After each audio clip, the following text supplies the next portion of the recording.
క్రీస్తు యేసు ఘనమైన నామంలో వీక్షకులందరికీ శుభములు. 40 రోజుల ఉపవాస ధ్యానాలలో 21వ దిన ధ్యానానికి చేరుకున్నాం. ఈ రోజున ధ్యానాంశము వివేకము. మత్తయి సువార్త 25వ అధ్యాయం 14 నుంచి 30 వచనాలు ధ్యానించుకుందాం. మత్తయి సువార్త 25వ అధ్యాయం 14 నుంచి 30 వచనాలలో అక్కడ కూడా ఒక ఉపమానం ద్వారా యేసుక్రీస్తు ప్రభువారు సందేశాన్ని అందిస్తూ ఉన్నారు. ఒక మనుష్యుడు దేశాంతరమునకు పోతూ ఆయన 3 దాసులకు, ఒక దాసునికి 5 తలాంతులు ఇచ్చారు, ఇంకో దాసునికి 2 తలాంతులు ఇచ్చారు, ఇంకొక దాసునికి కేవలం 1 తలాంతు మాత్రమే ఇచ్చారు. 1 తలాంతు విలువ 6000 రోజుల పని దినాలకు సమానం. 6000 రోజుల పని దినాల కూలికి సమానం. గుర్తుపెట్టుకోవాలి. 5 తలాంతులు తీసుకున్నటువంటి వ్యక్తి, ఆ దేశాంతరం పోయినటువంటి మనుషుడు, ఆ యజమానుడు మరలా తిరిగి వచ్చే సమయానికి 5 తలాంతులు తీసుకున్న వ్యక్తి దాన్ని 10 తలాంతులుగా మలచాడు. భలా మంచి దాసుడా అని ఆ యజమానుడు ప్రశంసించినట్లు రాయబడతా ఉంది. 2 తలాంతులు తీసుకున్నటువంటి వ్యక్తి దానిని 4 తలాంతులుగా చేశాడు. రెండింటిని 4 డబుల్ చేశాడు. అతన్ని కూడా, ఆ దాసుని కూడా యజమానుడు బలా మంచి దాసుడా అని ప్రశంసించినట్లు మనం చూస్తున్నాం. చివరిగా 1 తలాంతు ఇచ్చినటువంటి వ్యక్తిని ప్రశ్నించినప్పుడు, ఆ 1 తలాంతును నేను జాగ్రత్తగా దాచిపెట్టాను, భూమిలో పాతిపెట్టి దాచిపెట్టాను, నీవు దుష్టుడువు, యజమానుడు కఠినస్తుడివి, కాబట్టి నీవు మమ్మల్ని మరలా తిరిగి ఎక్కువగా అడుగుతావేమో అని నేను దాన్ని ఏమి చేయకుండా జాగ్రత్తగా దాచిపెట్టాను అన్నప్పుడు యజమానుడు అన్నాడు, నీవు ఎందుకు ఈ తలాంతును దానిని వాడకుండా ఉపయోగించకుండా ఉన్నావు? నీవు ఉపయోగించకుండా ఉన్నట్లయితే కనీసం ఆ తలాంతును సహకారుల యొద్ద, అంటే బ్యాంకర్ సహకారుల యొద్ద అయినా పెట్టి ఉండాల్సింది కదా, కనీసం వడ్డీ వచ్చేది అన్నట్లుగా ఆ యజమానుడు ప్రశ్నించినట్లు మనం చూస్తున్నాం. అక్కడ ఈ 1 తలాంతు పొందుకున్నటువంటి వ్యక్తి, అతనికి వివేకం లేదు. వివేకం లేకుండా ఆ తలాంతును ద్విగుణీకృతము చేయకుండా, తలాంతును ఉపయోగించకుండా నిష్ప్రయోజనంగా ఉంచినట్లు మనం చూస్తున్నాం.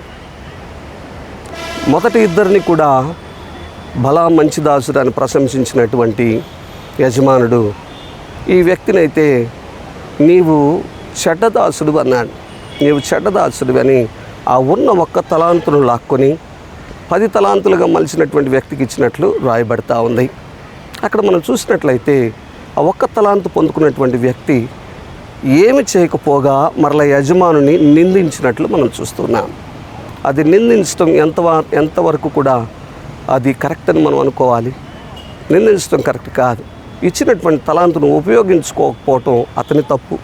ఈ రోజున ప్రభు మనకు కూడా అనేక తలాంతులు ఇచ్చి ఉండవచ్చు, మరలా తిరిగి రాబోతున్నాడు. ఈ ఉపమానము యేసుక్రీస్తు ప్రభు యొక్క 2వ రాకడకు కలుగుతున్నటువంటి సుదీర్ఘమైనటువంటి ఆలస్యం కావచ్చు, జాప్యాన్ని సూచిస్తూ ఉంది. మరలా ప్రభు రాబోతున్నాడు, లెక్క అడుగుతాడు. 2 కొరింథీ 5వ అధ్యాయం 10వ వచనంలో చూస్తే, మనం చేసిన కార్యాలు మంచివైనా చెడ్డవైనా దాని ఫలాన్ని అనుభవించాల్సి ఉంది అని బైబిల్ సెలవిస్తూ ఉంది. ఈ రోజున ప్రియ సహోదరి సహోదరుడా, ప్రభువు నీకు ఇచ్చినటువంటి తలాంతులను నీవు వినియోగిస్తున్నావా? దేవుని నామ మహిమార్థమై మనము వాడాలి, ప్రభువుని మహిమపరచాలి. మనకిచ్చినటువంటి తలాంతులను సంపూర్ణంగా మనము వాడాల్సిన సమయము ఆసన్నమవుతుంది. ఒకవేళ ఇంకా 1 తలాంతు తీసుకున్నటువంటి వ్యక్తి దాన్ని వాడకుండా మరలా తిరిగి యజమానుని నిందించే స్థితిలో నీవు ఉన్నట్లయితే ఇప్పుడే మెలకువగా ఉండి ఈ తలాంతును కూడా, నీకు ఇచ్చినటువంటి తలాంతులను ప్రభువు రాజ్య విస్తరణ కొరకు వాడవలసిందిగా ప్రభు పేట మిమ్మల్ని ప్రోత్సహిస్తూ ఉన్నాను. ఎందుకంటే ప్రభు లెక్క అడిగే రోజు రాబోతుంది. యేసుక్రీస్తు ప్రభువారు అతి త్వరలో రాబోతున్నాడు. ఆయన వచ్చి మనల్ని కొనిపోవటానికి సిద్ధంగా ఉన్నాడు.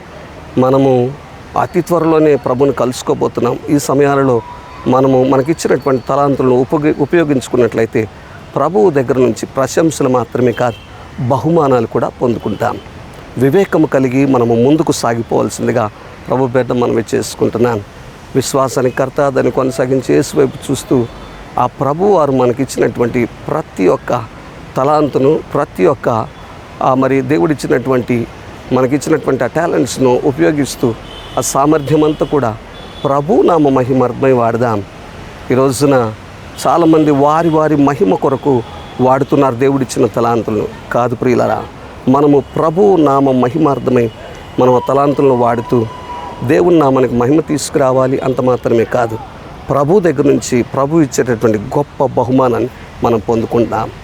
దేవుడు అటువంటి కృపను యేసుక్రీస్తు ప్రభువారు మనకు దయచేయును గాక. ఆమెన్. దేవుడు మేము మెండుగా దీవించి అనేకులకు దీవెనకారకులుగా చేయను గాక. ఆమెన్.